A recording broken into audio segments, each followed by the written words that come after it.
ఆశీర్వదించి గెలిపించినటువంటి తెలంగాణ ప్రజానికానికి శిరస్సు వంచి నమస్కరించి చెప్పే రెండు మాటలు ఏంటంటే, కేంద్రంలో మళ్ళీ అధికారం ఉండేది భారతీయ జనతా పార్టీ నరేంద్ర మోడీ గారే కాబట్టి దేశం సురక్షితంగా సుభిక్షంగా ప్రగతి పథంలో నడవాలన్నా, పేదలకు వెల్ఫేర్ యాక్టివిటీ ఫలాలు అందాలన్నా, దేశ ప్రజల ఆత్మగౌరవం ప్రపంచ చిత్రపటం మీద ఎగరాలన్నా మోడీ గారికే మా ఓటు. రెండవది, కేంద్రంలో ఉండేది మోడీ గారు అయినప్పుడు తెలంగాణ రాష్ట్రం అభివృద్ధి జరగాలంటే భారతీయ జనతా పార్టీ పార్లమెంట్ సభ్యులు ఉంటేనే తెలంగాణ రాష్ట్రానికి మేలు జరుగుతుంది, అభివృద్ధి జరుగుతుందని చెప్పి భావించి బ్రహ్మాండమైనటువంటి ఓట్లు వేసిండ్రు. అసెంబ్లీ ఎన్నికల సందర్భంలో 14-15% ఉన్న Bharatiya Janata party vote bank ప్రజల ఆశీర్వాదం ఇవాళ 35% పెరిగింది. ఎవరు ఊహించని పద్ధతిలో 35% పెరిగింది.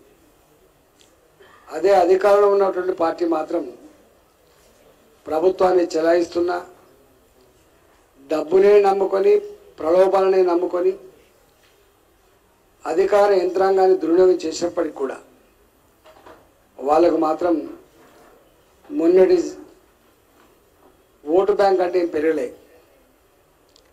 ఇవాళ తెలంగాణలో 8 సీట్లని భారతీయ జనతా పార్టీకి, 8 సీట్లని ఇవాళ ఇప్పుడు అధికారంలో కాంగ్రెస్ పార్టీకి ఇచ్చి స్పష్టమైన తీర్పుని, సంకేతాన్ని తెలంగాణ అందించారు. రాబోయే కాలంలో తెలంగాణ గడ్డ మీద ఎగిరే జెండా కాషాయపు జెండా మాత్రమే. వచ్చే ప్రభుత్వం భారతీయ జనతా పార్టీని మాత్రమేటువంటి సంకేతాన్ని ఇచ్చారు. కాంగ్రెస్ పార్టీ అనేక రకాల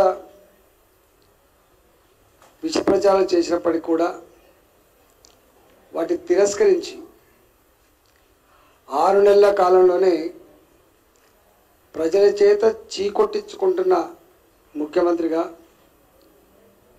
గీ ప్రభుత్వమైనటువంటి పద్ధతిలో ఇలా కాంగ్రెస్ పార్టీ తీర్పుడు ఇచ్చింది. మల్కాజ్గిరి నా సొంతం, ఇది నా సీట్ అని చెప్పేది ప్రగల్భాలు పలికిండో, ఆ మల్కాజ్గిరిలో మల్కాజ్గిరి ప్రజానికం ఏం తీర్పిచ్చిందో చూసిండు మీరు. నాది మహబూబ్ నగరు, నా పార్లమెంట్ గెలిపాయని చెప్పి అక్కడ కూడా ఎన్ని ప్రయత్నాలు చేయాలని చేసిండు, అక్కడ కూడా తిరస్కరించారు. ఒక మాటలో చెప్పాలంటే ప్రతిష్టాత్మకంగా భావించి కుటుంబ సభ్యులను రంగంలోకి దింపి తనకున్న శక్తినంతా వాడి అధికార దుర్వినియోగం చేసి విష ప్రచారానికి ఎత్తుకొని డబ్బులు ఖర్చు పెట్టిన ఇక్కడ మాత్రం ముఖ్యమంత్రి గారికి భంగపాటు తప్పలే. అందువల్ల మేము చాలాసార్లు చెప్తా ఉంటాం, ఎప్పుడు కూడా పార్లమెంటు గీ అసెంబ్లీ ఇది మా జాగీర్ అనే పద్ధతిలో, ఈ రాష్ట్రం నా జాగీర్ అనే పద్ధతిలో ఏ పార్టీ చెప్పుకున్నా, ఏ నాయకుడు చెప్పుకున్నా తప్పు. ఈ రాష్ట్రం కానీ, నియోజకవర్గం కానీ, పార్లమెంట్ పరిధి కానీ అది ఎన్నటికీ ప్రజల జాగీరు మాత్రమే. ప్రజలు అనుకుంటే గెలిపిస్తారు, లేకపోతే ఓడగొడతారు, వాళ్ళ చేతిలో ఉంటుంది తప్ప నాయకుడి చేతులను, పార్టీ చేతులను, లేకపోతే డబ్బు చేతిలో, మద్యం చేతిలో ఉండదనేది మరోసారి ప్రూవ్ అయింది. ఇవాళ నిజంగా సంతోషకరమైనటువంటి వార్త ఏంటంటే, గెలిచిన భారతీయ జనతా పార్టీ 8 మంది అభ్యర్థులు చాలా అనుభవం కలిగిన వాళ్ళు గెలిచారు. ఆదిలాబాద్ సంబంధించినటువంటి మా పార్లమెంట్ అభ్యర్థి మాజీ మంత్రిగా రాష్ట్రంలో పనిచేసిండు. 2 సార్లు 3 సార్లు ఎమ్మెల్యే ఉన్నాడు, 2 సార్లు పార్లమెంట్ సభ్యుడిగా ఉండే. అంటే అపారమైన అనుభవం కలిగినటువంటి వ్యక్తి నగేష్ మాజీ మంత్రి గారు ఇవాళ ఆదిలాబాద్లో 1,00,000 ఓట్ల మేరతో గెలిచిండు. ఆయన 99,900 అనుకుంటా 1,00,000 ఓట్ల మేరతో గెలిచిండు.